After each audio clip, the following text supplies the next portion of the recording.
Assalamualaikum warahmatullahi wabarakatuh. Selamat berjumpa kembali para mahasiswa sekalian dalam perkuliahan kita, yakni pendidikan Al-Quran. Untuk materi yang kedua ini ada dua pokok bahasan yang akan Bapak sampaikan. Yang pertama adalah kita perlu juga mengetahui tentang proses turunnya Al-Quran kepada Nabi Muhammad. Nah, selama ini mungkin kita jarang para mubalik menyampaikan ini. Ternyata prosesnya Al-Quran itu hingga sampai ke Nabi kita itu melalui 3 tahapan. Ya, melalui 3 tahapan. Yang pertama adalah Al-Quran itu turun sekaligus dari Allah ke Lauh Al-Mahfuz.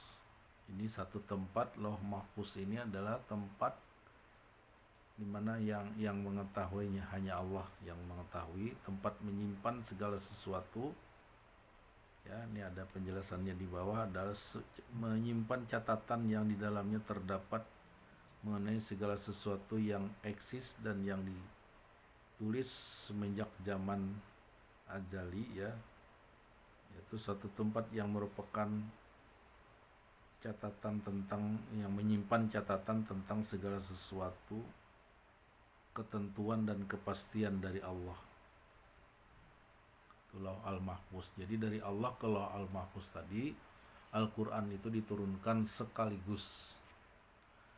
Kemudian tahap yang kedua adalah Al-Quran itu diturunkan dari Lauh Al-Mahfuz ke Bait Al-Izzah juga sekaligus.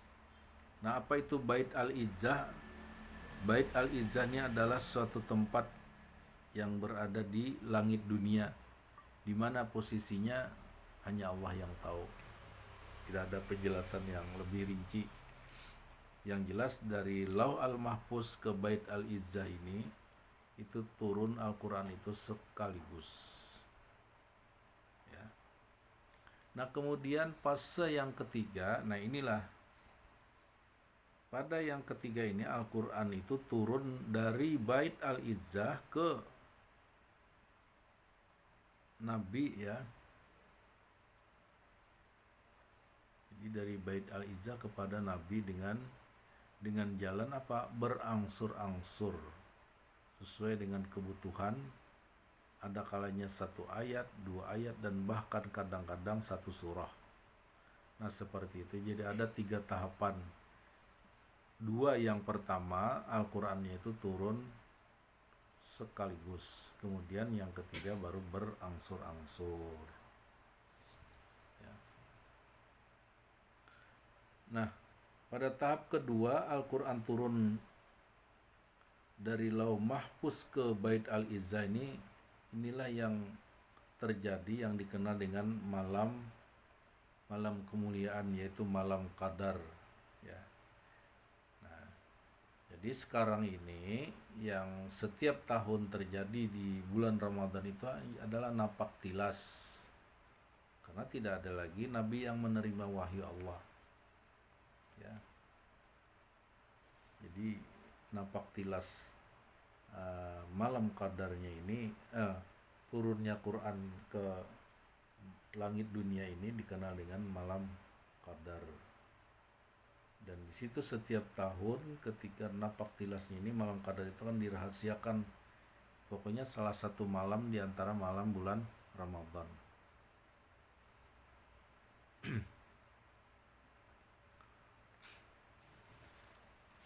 Nah, baik, kita lanjutkan pembahasannya tentang yang poin yang kedua, yaitu hikmah diturunkannya Al-Quran secara berangsur-angsur kepada Nabi. Apa hikmahnya?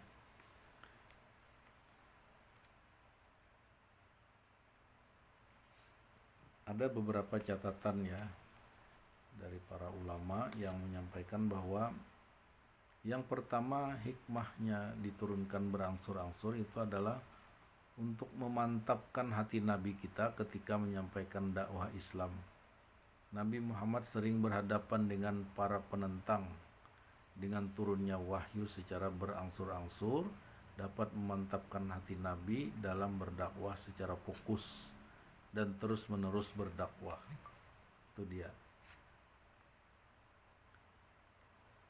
Kemudian yang kedua, menentang dan melemahkan para penentang Al-Quran. Dalam hal ini Nabi sering berhadapan dengan pertanyaan sulit yang dilontarkan orang musyrik. Turunnya ayat secara berangsur-angsur bisa menjawab pertanyaan kaum musyrik dan bahkan bisa mengalahkan kehebatan kaum musyrik dalam membuat syair. Nah, inilah salah satu mukjizat Nabi kita itu Al-Quran ini, di mana Al-Quran ternyata mampu mengalahkan kehebatan orang-orang Arab untuk bersyair itu. Ya. Terus yang ketiga, hikmahnya diturunkan Al-Quran berangsur-angsur tadi adalah memudahkan untuk menghafal dan memahami kandungan Al-Quran itu sendiri.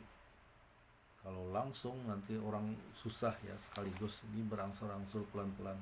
Begitu datang ayat, langsung Nabi memberitahu kepada sahabatnya. Jadi mudah ya menghafal, memahami dan kandungan Al-Quran ini.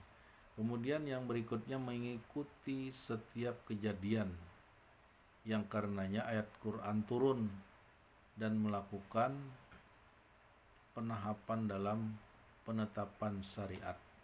Nah, ini.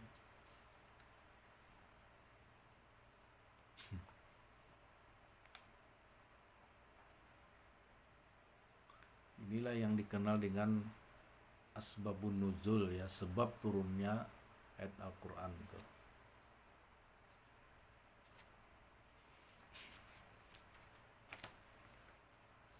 Kemudian yang terakhir, membuktikan dengan pasti bahwa Al-Quran itu turun dari Allah yang maha bijaksana. Ya. Nah, karena Al-Quran itu berfungsi sebagai kitab petunjuk, tidak mungkin turun sekaligus.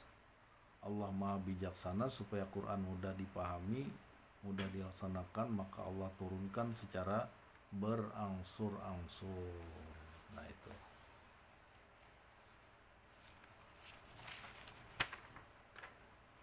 Oke, mungkin sampai di situ saja untuk pertemuan kita yang kedua ini. Mudah-mudahan bermanfaat. Assalamualaikum warahmatullahi wabarakatuh.